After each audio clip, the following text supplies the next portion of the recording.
You guys can do your meeting. All right. Call this meeting to order at 8:01. If the clerk can please call the roll. Council Cormier, Present. Council Harder, Present. and Council Sisson. Present. Excellent. Okay. I'll just get the agenda up here. We will start out of order. Let the chief give his update first. Thank you, Council. Good morning. Couple things. We had good news. We graduated a new police officer from the Holyoke Police Academy on September 1st. He's in field training right now, progressing well. All the reports back are very good. His name is Elijah Williams. We did post something on our social media. Family's originally from the Gardner area, so he's a hometown kid, come back. So Awesome. we have 2 trainees currently in the Linfield Academy. They're scheduled to graduate January 3rd. All reports back and they are doing well. So no issues for that. We did, however, lose a trainee out of the Boylston Academy who was slated to graduate academically. So that was kind of outside of our control. Parade planning is complete from the police side. We have a plan in place, like I mentioned previously, similar to the 225th parade route, and pretty much all hands on deck for me. From me all the way down to Officer Williams will be here, blocking roads and everything else. So, but it looks like it's a good plan. We should be in good shape, and we will. Where the officers are, as soon as the call comes through, we'll be able to reopen the roads almost immediately. So as soon as it's safe to do so, we'll open the roads back up. So I know there's an inconvenience there, but we'll do the best we can to minimize that. Another piece of good news, we have our domestic violence advocate starting this Monday. She comes to us very experienced. She worked for the YWCA and some other bad women's organizations. She's excellent. Can't wait to start working with her and redevelop the domestic violence program here in the city. Our summer programs went very well. The junior academy was a hit as usual. That's all paid for through grant monies. So it's received very well. The kids, we have a great showing at it. So, and a lot of officers stepped up to participate as well. Just purchased a new drone. Technology being what it is, we have our old drone was 5 years old and it was obsolete. They were no longer performing updates to the software, so we were kind of put into a position where we needed to do something. So the drone program has done well for us. We've been able to find people in the woods, missing or fugitives, etc. So it's been a great program for us. So we want to continue it. So that's up and running. I have 2 drone pilots. They work with the Central Mass Law Enforcement Coalition. So it's a group of Central Mass police departments that participate in it. So we have it's kind of a force multiplier. Like they can go to other agencies or other towns and cities and towns, but we can also pull them if we have a need for it as well. Similar to our drug task force. School year's off to a good start. There was some tweaks in the traffic pattern where we had issues last year. No issues at all this year with Pearl Street traffic at all. So I was pretty pleased with that because last year the first couple of days were interesting. With the retirement of John Lawrence last February, obviously we needed to find a new school resource officer, and our new school resource officer is Ryan Spain. He's in place. He's been with the schools since the beginning of the year, and he was doing stuff earlier in the year as well. Ryan's a hometown kid as well, Gardner High graduate. Great kid. We're happy to have him, and the feedback we've been getting has been very good thus far. Dispatch, we just closed applications the other day. We're trying to fill the last 2 positions. So as soon as we receive that, we'll start interviews to try to get the last 2 positions filled. Dispatch Director Rossi's working on a 911 reimbursement grant, which is about $100,000. reimburses, it'll help us replace servers, reimburse training costs, overtime costs associated with that as well. So it's a nice piece of funding. Animal control, our third ACO is in the queue. She's going through the hiring process now, so we're just hoping to get her on board in short order here. I do have one out on medical leave. She should be back very soon, hopefully. Everything's going well. Just hired 2 new shelter attendants down there, so we're back at full staff between the animal control and the shelter here very shortly, which is great news because we haven't been there. So buildings are being taken care of. There's nothing huge down there, so but we're taking care of things as they come up. The police building, we've been in it now for a little over 8 years, so things are starting to go. And we're starting to have to perform some more regular maintenance. So electrical, I had some sprinkler issues as well, so things that we have to fix in order to stay in the building. So that, couple other things, HVAC, there's some exterior stuff, a concrete cap is starting to slide, it's broken, so one of the ones in the front of the chair is. So we're trying to figure out the most cost-effective way to repair that. It might be a full replacement, but it's been, all in all, the building's still in pretty good shape. Budget-wise, OT is overtime's a little bit up because of the staffing issues that we've had, and obviously contractual obligations for time off, things like that. Also a little bit of increase in cruiser repairs, and I attribute that to probably they just don't make them the way they used to. Everything is computerized now, and and I just don't think the parts are made as well. So we end up having to, and most of these cars run 24 hours a day, 7 days a week with very little downtime. So the rest of the line items in the budget are pretty stable right now. So nothing out of the ordinary. Question? I do. Just in regards, not to our drones, just in general drones. I'll try to answer it, Council. I'm not a subject matter expert on it. I understand. But what from are you getting any issues with personal drones being flown over properties? Because I see it and I hear about it. And is there anything that we should do from a council perspective? I read the log every day, so I see the police calls come in. I haven't really seen anything. I mean, I've certainly read about them. Yeah. The FAA regulates how close they can be to like the airport and stuff like that.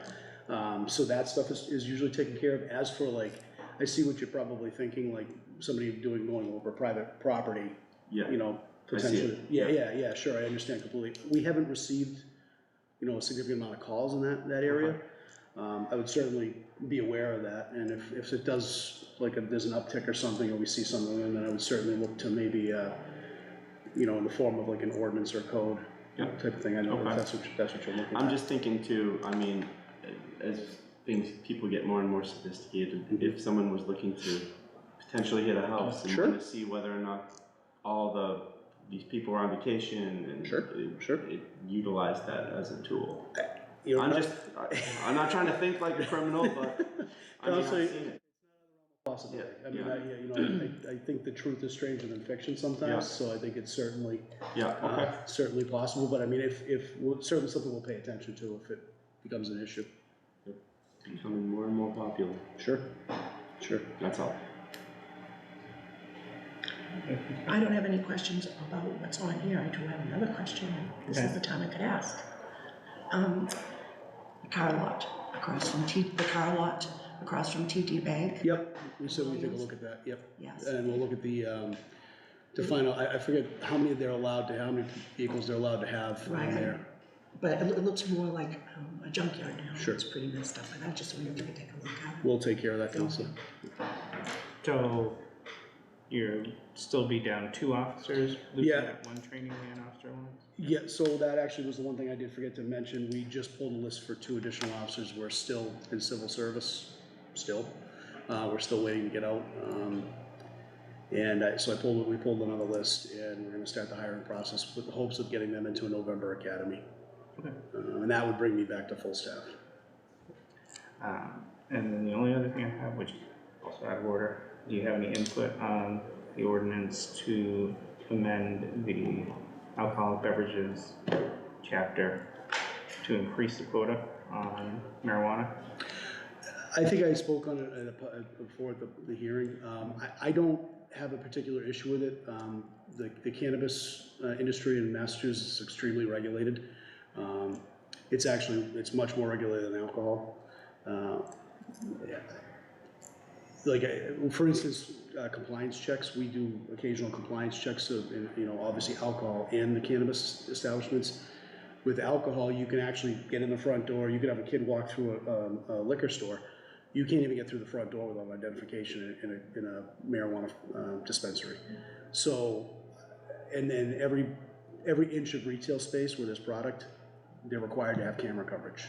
So I don't really, and I haven't really seen any major issues with it. We certainly deal with a lot more alcohol-related crimes than probably marijuana-type crimes. Alcohol's still an issue, will probably always be an issue, but I don't really have a particular concern with it going up. Thank you. Anything else? No, that's all I have. I'm just, I think I've reached out to the lieutenant a few times, just on parking. Sure. Next to the end of streets, it's causing issues. Sure. Whatever we can do to continue to enforce that piece, and I brought it to the traffic commission as well. So Just, we do get fairly regular complaints about sidewalk parking, things like that. So again, we encourage, I usually staff 3 officers on a shift, patrol officers and a supervisor, so there's 120 miles of road. Yeah. It's not making, we'll get there, and if they see it, they will absolutely, they've been instructed to address it, whether they go in and get the person to move it or issue a violation. I don't really particularly care which happens as long as it gets rectified. exactly. But yes, no, parking's, always an issue. And obviously with snow coming, it's gonna be more of an issue. Yeah, it's more of a statement than a question, but Oh, yeah, no. I get a lot of people in the ward asking. Sure, and we encourage, if you call it in, just, we don't mind. Yep. We'll come down and address it right then. Appreciate it. Thank you. Thanks. Great day. Thanks. All right, if we can back up, we have review and approval of minutes for January 26, 2023 and March 6, 2023. Motion to approve as presented.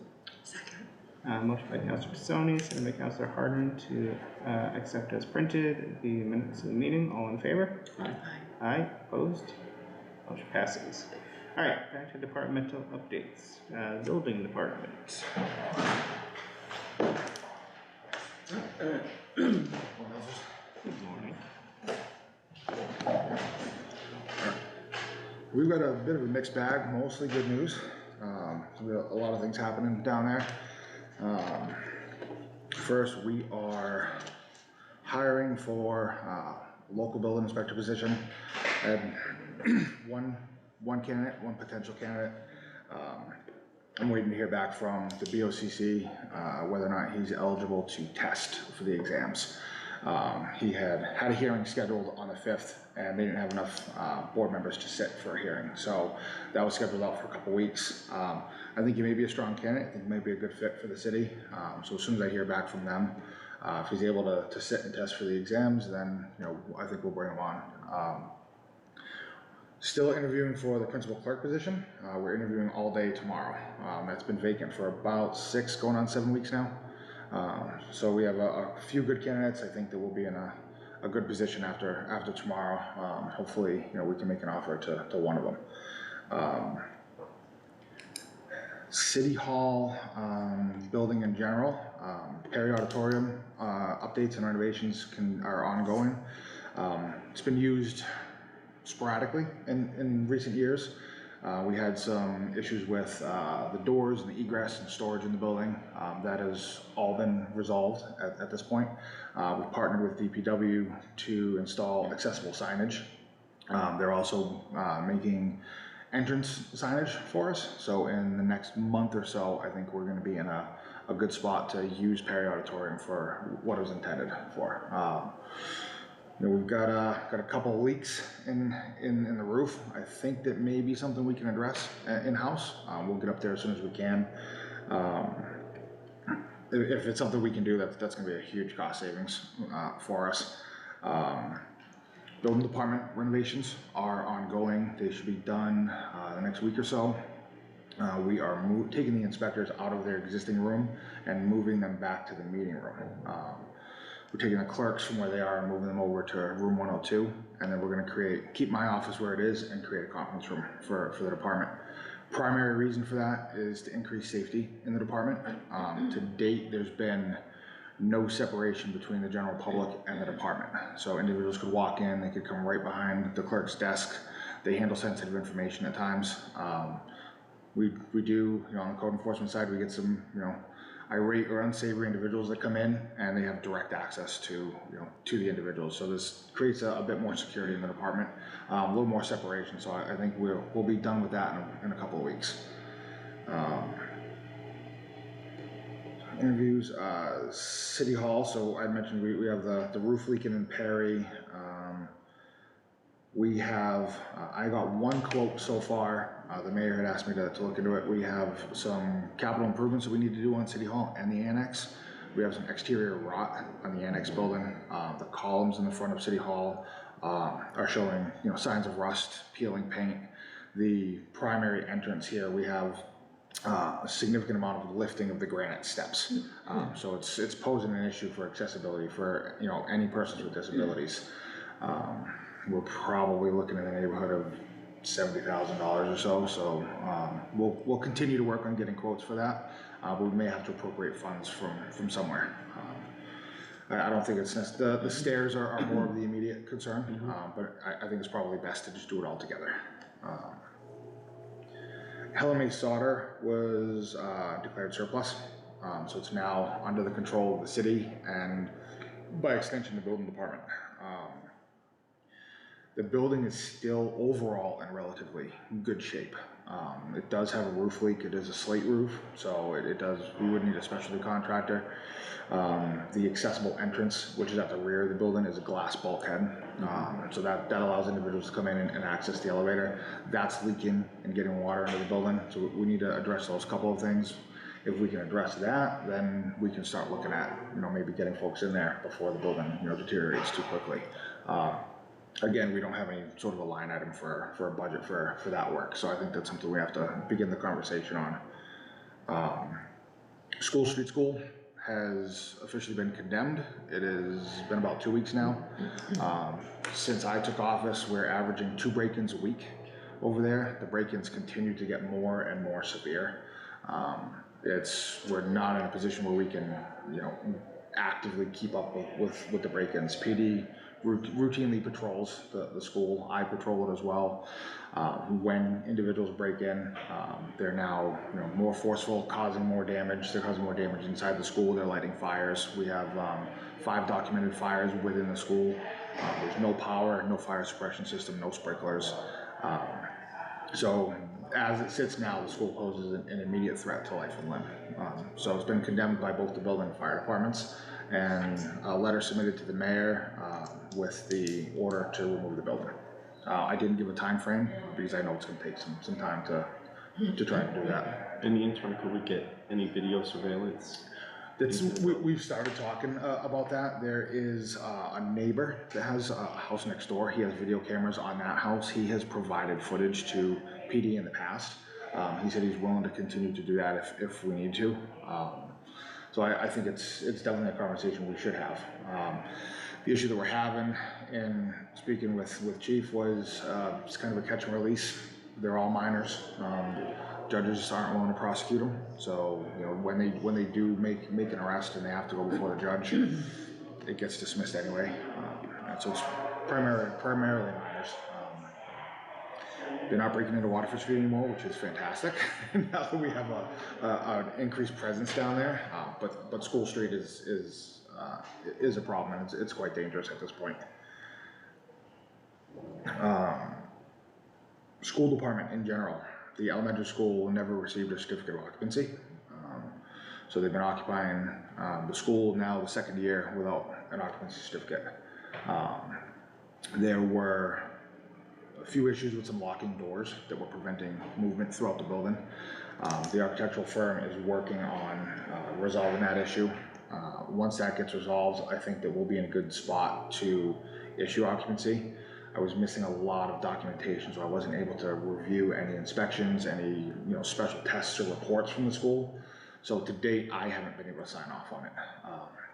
But I think if we're able to get the door locking situation done, I think we'll be in a good spot to give them occupancy and move forward. I know they have some things to work out with conservation and with a couple of other entities, planning board as well. So, but I know that I don't want to speak for them, but they're working through any issues that they may have. The public schools in general, we were working to get them into compliance. They haven't done periodic inspections in several years. It's been pretty consistent. Code is pretty specific. Buildings shall not be occupied or continue to be occupied without a valid certificate of inspection. So we are working next Tuesday, the building department's going through there and doing the inspections. So we're working with the school superintendent to get these applications applied for on a regular basis and make sure that these buildings are safe to be occupied for the kids. How are we operating without a certificate of occupancy? Yeah, so I can't speak to that. I mean, that was prior to my arrival in the city. But it is a concern, making sure. I know fire department has had a fairly significant presence in the school buildings. When I first took office, I did an initial walkthrough, addressed a couple of concerns. The locking of some of the doors was one of them. So doors from stairways back into the different wings of the buildings. And we had a fire drill, and there was an officer that couldn't get back into the building.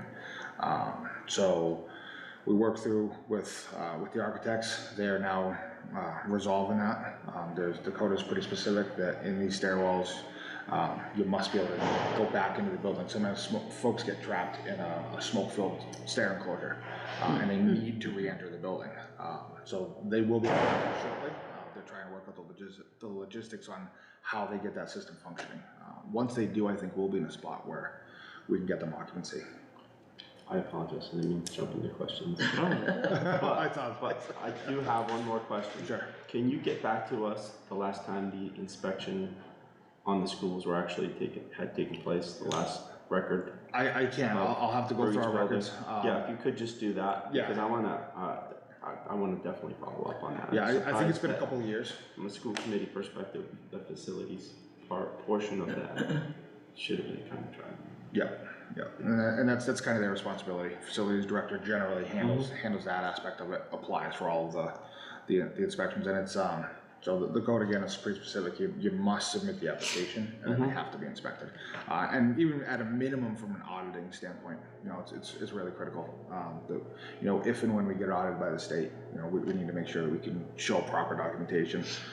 We're getting proper permits for work being done on the school buildings. So, but we are continuing that conversation. We're moving them forward to try to get them into compliance. I wholeheartedly believe you. That's a big concern. I mean, if something should happen, my God.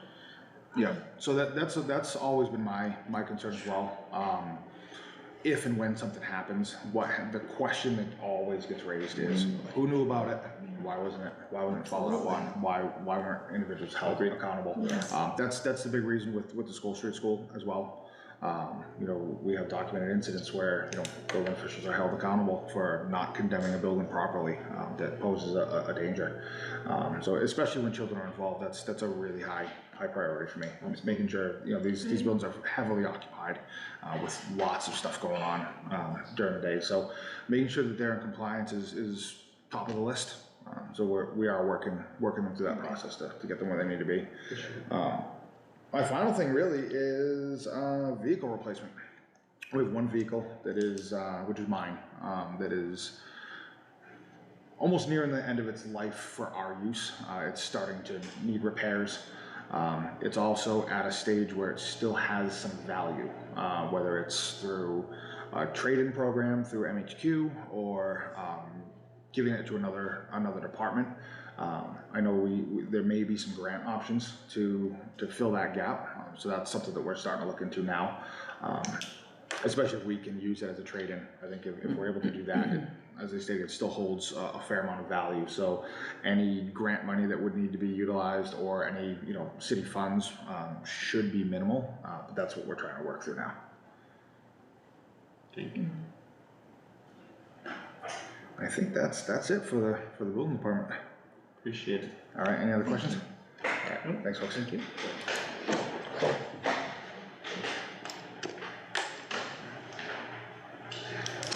Have a good day.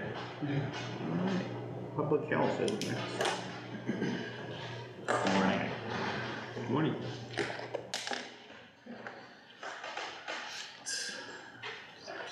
Couldn't get this to print this morning, so.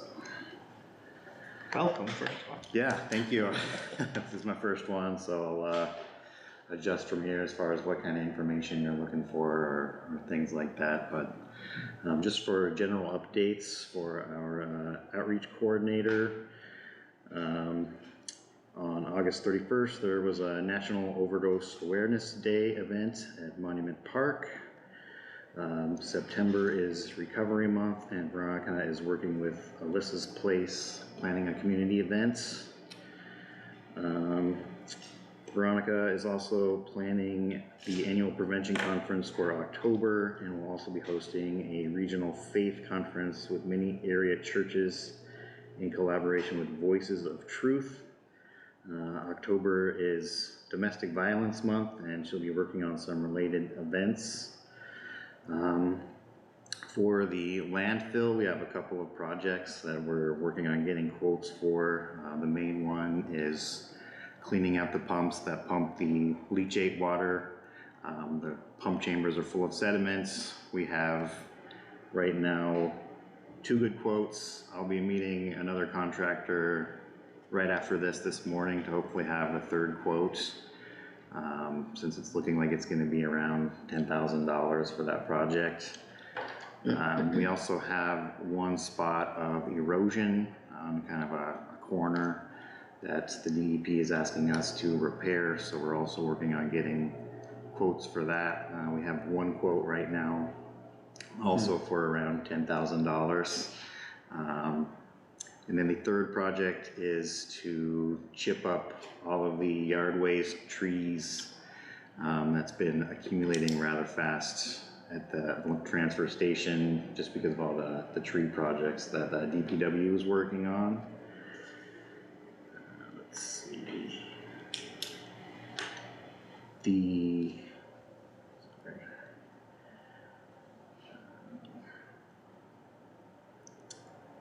We did actually have to request an extension from DEP on the erosion project just because of the turnover between Lauren and myself. That was about a 2-month delay, and then just restarting the process and getting quotes and things like that.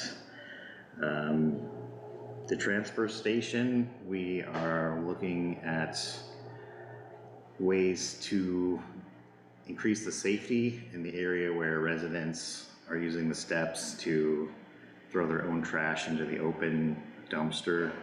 It just seems kind of a haphazard to me. I mean, we'd like to get some more like railings and better steps in place there, but again, that'll be another project that we'll have to get plans and quotes for, as well as repaving that area as there's some water pooling issues.